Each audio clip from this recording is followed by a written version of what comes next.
環球大戰線深入世界最前線，全球各地觀眾朋友大家好，我是葉思命，我們歡迎前資深外交官介文琪介大使。思命好，各位朋友大家好。時事評論員王尚志尚志哥。思命好，觀眾朋友大家好。資深媒體人彭華幹幹哥。思命好，大家好。好，觀眾朋友，今天節目一開始持續關心在中日的這一場外交上面的爭議，導致日本現在的外交是連環失血。中日關係今天我們會關心到是否倒退了50年，日中關係正式的走向冷戰嗎？好，今天的3個火線話題，我們也請來賓來幫我們做解答的。第一個，我們來看到中國大陸於是決定呢，把他們的熊貓全面的撤出日本了。日本是否倒退了50年跟中國大陸的關係呢？因為現在也沒有熊貓可以看了，中日關係是否加速往冷戰的方向前進？第二件事情來關心，北京終於是有了大動作，在政治立場上面罕見的制裁了日本的軍事高層，而台灣問題是不是真的是已經畫出了紅線？最後我們來看到是中東國家現在則是選擇站隊了，2個關鍵的國家，今天看到的是沙烏地阿拉伯跟約旦，在此刻非常具有爭議點的時刻呢，決定站隊中國大陸。日本還有多少的外交空間呢？今天就這些議題，我们會一起的來做關心。好，我們來看到今年日本年度票選這個漢字的結果，不是象徵通膨的這個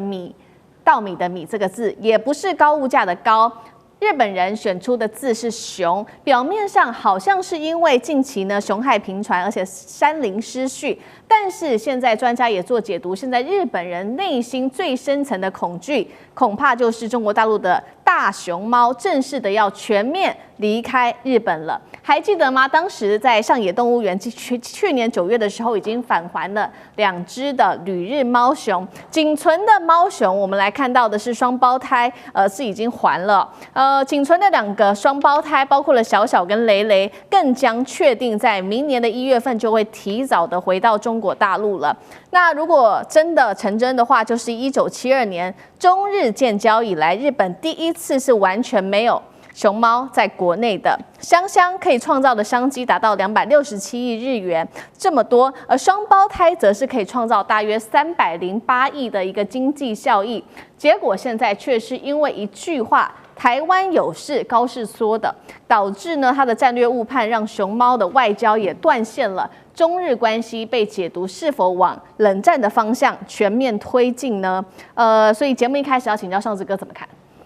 其實有些人最近都認為說，是不是中日的這個對抗的這個緊張關係有一點點緩和？其實沒有哦。其實現在以中國大陸來講，這個施壓是更精準的。從先前我們都知道的國際的政治外交，包括到這種很多的強力的這種對話，包括很多的這種狠話，然後再來就是經貿產業、觀光啊，所有的種種一路下來。那現在這個熊貓，大家覺得啊，熊貓不繼續借了，明年1月就沒有熊貓。各位，這是心理戰，讓人再度清楚地感受到中國大陸的精準打擊這件事情，其實是比想象中的更驚人。什麼意思呢？最近的日本的民調對於有關於高市早苗這番話，中日關係的緊張，超過60%的民眾是感覺到不安哦。所以這個不安來講，已經慢慢蔓延在這個社會了，而且民眾在社會當中會感覺到，因為觀光客少了非常非常多人哈，過去大陸觀光客的比重非常高，然後呢，經濟上當中這些店家，你要知道，一家店家沒有大陸觀光客，他的所有的親戚可都會知道啊，所以這種擴散性，好，現在擴散到熊貓什麼意思呢？未來全日本的小孩都知道高市早苗的這番話所產生的中日關係的影響，所以這一波的從原來的政治外交到高層面經濟產業，到現在對於社會心理的部分的壓力，乃至到一般民眾到最後小孩，這個部分是中國大陸直接在進行的。而且我們必須得說啊，中國大陸現在在政治外交當中定調的部分，已經不再是你講錯話，而是你歷史軸線當中這個軍國主義的復甦這件事情，這句話不是一句話哦，不是只是社會而已，是整個問題是定調在歷史。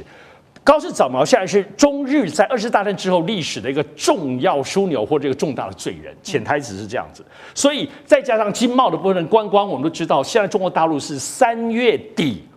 之前所有的部分全部消停，包括航空公司，包括所有的旅行团。意思就是说，不管是今年跨年、春節，乃至到3月所謂的賞櫻花季，全部都會受到影響。所以這一波打擊下來會打擊到一個點上，所以我們剛才講，現在社會輿論可不只是罵而已，熊貓看不到這件事情的感受其實將會非常大。日本非常非常愛熊貓，日本對於熊猫的痴迷應該是全世界第1名啊，很難想象的。所以我們現在來看，還有包括最近以及待會會討論到的有關於這個岩崎茂，把它開始有個日本人當中個前右翼的軍人當中很重要的人士說他是台獨的相關者，日本人變成台獨黑名單，這也是空前的。因為要知道，岩崎茂先前是高市早苗今年4月來台灣的時候，其實見賴清德和岩崎茂可是在現場，所以這裡頭有點就是敲山震虎的味道。所以這方面全面的影響性的擴大，我覺得中國大陸有備而來，這所有的招數都不是虛招，而且開始現在說你高市早苗是軍國主義的這個的這個鬼魂又要重新起來，但是現在另外東西還沒有扣上是什麼？台獨。也就是說，現在台獨這件事情對於中國大陸又是另外一個很重要，一個是外國勢力介入嘛，另外一部分就是台獨。所以雖然沒有直指你高市早苗跟台獨的掛鈎，但是對於你們所謂的右翼的這些軍國主義分子當中，很具代表性，而且跟你其實走得蠻近的一個很有影響力的軍人，前軍人已經說他是台獨的同路人。所以這樣子的綿密出招，並沒有顯示中國大陸開始放軟，或者是有各方面。當然，我講日本方面其實也並沒有在，就是他們就是蜷縮在那個地方等中國大陸對付。我今天想到日本外務省在國內有3000人，海外3600人，這一陣子是所有你能想象到的，因為他們要拉聯盟。除了美國之外，高市早苗說他要去見川普，或者明年1月可以見到川普，達沃斯論壇他都要見。就他會這樣講，表示川普沒有要見他，所以他才喊話。除此之外，剛剛講外務省到處 G7，對法國也好，對歐洲其他的國家也好，都想盡辦法在溝通電話本人去，希望他們能夠跟日本站在一起，就這件事情上都能夠挺日本。但是看得出來，歐美國家現在絕大多數都保持冷眼旁觀。所以剛剛講中國繼續綿密的施壓到細節，但日本也想盡辦法在全球希望能夠找到結盟，但看起來日本的做法是沒有具體的實效的。好，確實，現在中國大陸對於日本有祭出了非常多的招數，除了警告他日本軍國主義的復甦，同時也針對剛剛特別提到的台獨的問題。這位剛剛上次哥幫我們特別提到的是日本前統合幕僚長岩崎茂，現在確定了大陸方面外交部公布的說會禁止他入境，因為理由是他勾結台獨勢力，嚴重干涉了中國大陸的內政。那這其實是近年來比較罕見的，大陸直接對日本的軍事高層直接做出的制裁。當然了，我們來看到2位是立刻出來緩頰，包括了日本的外相，他說尊重中日聯合聲明，理解中國對台立場。高市早苗也出來補充說，日本政府希望對話和平解決台灣問題，現在好像也成為了一個重要的焦點。大使怎麼看？其實中國大陸在這個11月7號啊，這個高市早苗有關涉台的錯誤言論發出了以後，中國大陸要求高市早苗做的幾件事，我當時就認為是標準很高的。第一個就是撤回錯誤言論，第二個就是認錯糾偏。那這幾點其實就是我認為已經準備跟高市早苗跟他的右派的這個政團啊，做一次長期的一次對決了。長期的對決，所以這個中間你可以感覺說，中國大陸對日本的這個所謂的反應方式啊，就是對於這個高市早苗的反應方式，那是很有節奏的，一步一步的走，一步一步的走。那中間高市早苗在不管是從美國來的壓力，或者中國大陸的壓力，甚至內部的一些壓力之下，他也做了幾次發言。可是呢，第一次引用了這個舊金山合約，那是提油救火，讓中國大陸更感冒。那後來他改用所謂的波茨坦宣言，也用到了這個1972年的中日建交的這個聯合聲明啊。那可是他沒有提到說，他是確認了日本承認尊重並了解台灣是中華人民共和國不可分割的一個地方，而且立場沒有改變。對，那可是呢，這一點的話並沒有提到他說台灣有事他日本就要怎麼？這是日本的危機存亡事態，他就要動用集體自衛權。這部分他沒有講。台灣的地位問題本來就日本政府就已經1972年就講得非常清楚了，對。那只是說他在重申而已，可是他沒有收回他前面錯誤言論。所以這個問題就沒有解決，沒有解決。中國大陸事實上對日本的做法話是在逐步的增壓，現在一步來。最近有關的中日韓三邊的這個部長級的會議啊，現在也都壓的氣氛非常的低。然後另外一方面，這個剛剛講到熊貓的問題大概是沒有了。然後再接下來還有什麼呢？還有就是說，最近中國大陸也通知在日的中國大陸公民啊，要重新就是說整理一下這些在日本的僑民身份要登記，然後呢，而且暗示就是說這些中日關係可能長期上是往負面的方向發展。那這是一個應變措施，如果發生什麼這種意外或者說說緊急事件的話，那中國大陸為了保僑護僑啊，那麼他要有很多怎麼講？他有很多動作，所以他先做了一個整個清查，所以這些都變成就是說，其實中國大陸對日本來講的話，我覺得這一次不是一次這個很短暫，或者說一次規模很小的一次對日本的一次回擊，我認為是一種全面性，而且是長期的。那目標呢，就是要跟日本的軍國主義崛起這個趨勢來進行長期的鬥爭。那這裡面的話，外交手段已經使用了，另外一方面就是軍事手段也使用了，另外還有社會手段，還有就是經貿的手段，這些慢慢都在成型當中。所以呢，日本事實上是不會輕易收回他的高市早苗不會收回他的言論的。日本走軍國主義的這個方向也不會改的，所以就變成就是說，這個是一場長期的鬥爭跟較勁。那這個過程中，我想以現在中國大陸的國力還有手上的籌碼，它基本上會用一種全面性的降低跟日本的關係，來不要去幫助日本這個國家的國力，還有呢它的經濟實力、它的外交、它的軍事實力這個在長期逐漸往上成長，它是要基本上是要抑制日本的這個軍國主義抬頭的這整個大方向的以整體的發展。所以我覺得今天就是說，如果說還要期望中日關係在短期內或者說1-2年內會恢復到這個高市早苗發言前的那個狀態，那是不切實際的。所以我覺得這個中國大陸已經化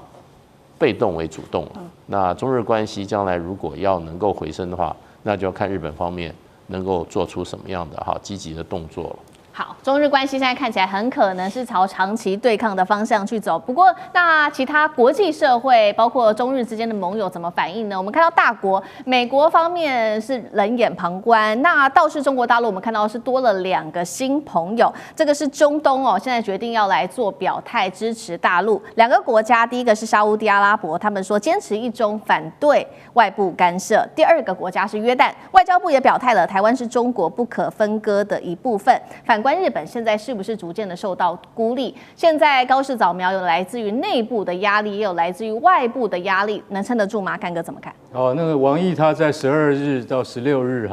他就分別到3個國家：約旦、沙烏地阿拉伯還有卡達。他去這3個國家就是你看，來高市你看一看你這個台灣有事論這件事情呢，我來跟其他的国家讓他們講2句話來給你聽聽看，所以這是一種外交的一種策略，一種手腕雖然遠在中東，可是我可以告訴你，這些國家都一向都跟日本關係很密切，對，都很友好的。那我現在去跟沙烏地阿拉伯的王儲來說說話，然後去約旦找國王阿卜杜拉2世也講一講，然後他馬上發表，台灣是中國不可分割的一部分。警告你，為什麼？你的盟邦，你日本的盟邦